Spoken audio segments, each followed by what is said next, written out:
This is Mornings with Simi. If you take a look at NDP resolutions, certainly from the federal party, and we are related, and a lot of people sit on both, there is certainly at the federal level an obsession with wanting to annihilate or disappear Israel. That always worries me. That's Selina Robinson speaking on the Jazz Joe Hall show yesterday. I mean, to say that it was a bombshell is an understatement. Selina Robinson is now an independent MLA. She announced her resignation from the NDP caucus in a bombshell of a letter where she named names, let it all out, and she is talking about it. And this is a letter where she says she has been representing the Jewish community in the government and getting no support. Now, obviously, there is a lot of kind of backstory to this that got to this point. But what we wanted to do right now is kind of check in with the community on this. So joining us is Rabbi Don Moskovitz, who's the senior rabbi of Temple Shalom. Rabbi Moskovitz, thank you for joining us. Good morning. How did you feel upon hearing this yesterday? It was a principled stand that she took. I think that it was long overdue. I think at the core of all of this is that at the core of anti-Semitism is that Jews, like any other people, just want to be treated like any other people. And the double standard that has been placed upon her is just not right. And it's just inconsistent with the values of the party and the caucus. And as heartbreaking as it is for her to leave that party, I think that they left her, and I think they left their own principles long before she left them. Is this something that you have been feeling and sensing before now? Well, I think that look, I'm not going to judge the premier on one act, and I would like him not to judge Selina Robinson or others on one act. There have certainly been times that this party has come forward to defend the rights of Jewish Canadians, Jewish British Columbians. But in this moment, he did not extend to her the same deference, the same openness to repair and to reconciliation as he has to himself and he has to any other member of his caucus.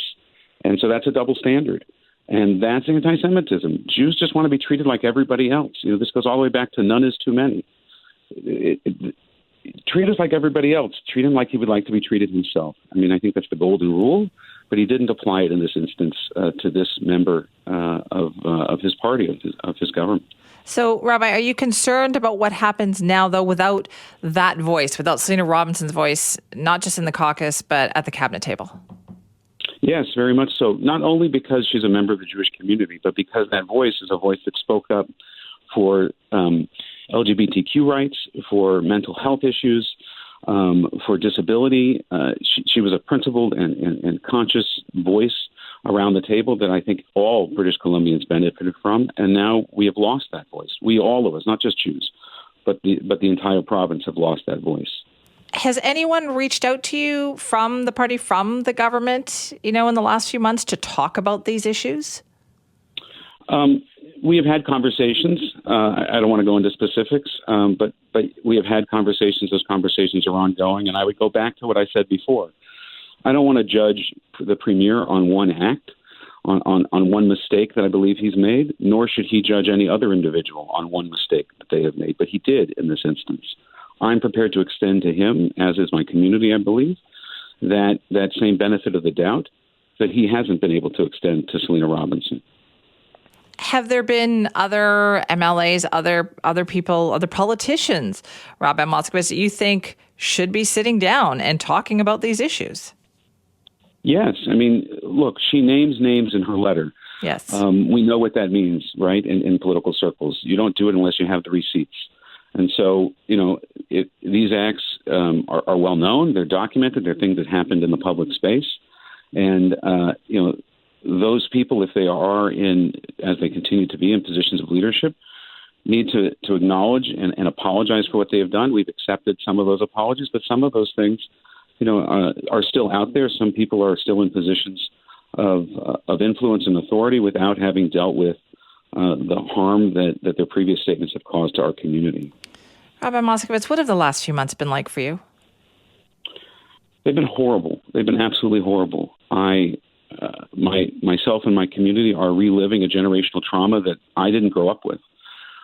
I grew up in the 1980s and 1990s, where the golden age of Judaism in North America, And now echoes of what my grandparents and great-grandparents went through, of having to hide your Judaism, of having to live in fear and worry that you won't be defended by your public officials or by your emergency services in a time of need. I worry when my kids go out on the street wearing identifiable Jewish clothing or symbols. I worry in my synagogue where my people worship.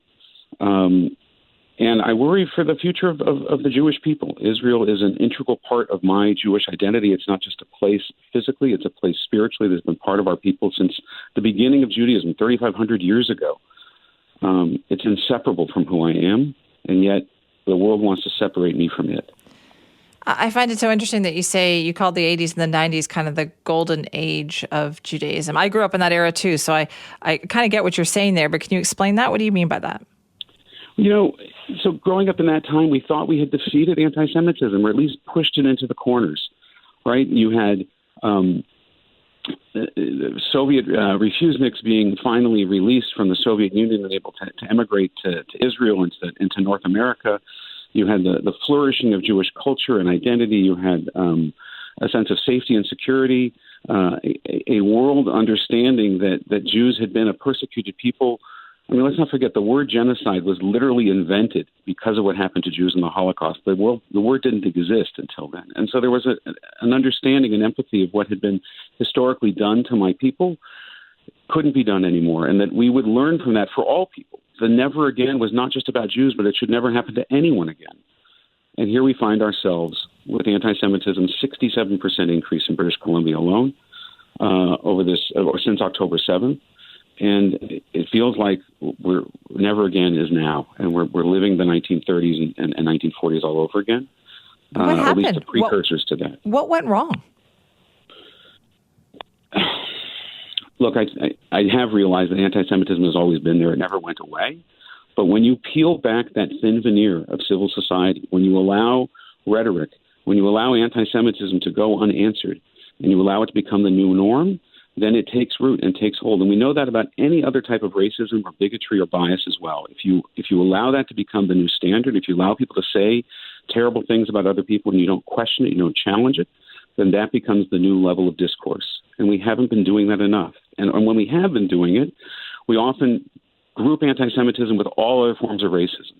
We don't do that with any other form of racism. So if you're going to call out anti-Semitism, call it out, end the sentence there.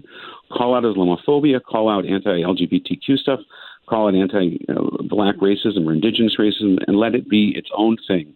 Don't group the hatred of our people in with all of the others. Let it stand as its own so that each gets its own attention and that the public can respond to it appropriately. Rabbi Moskovitz, thank you for that conversation this morning. We appreciate your time.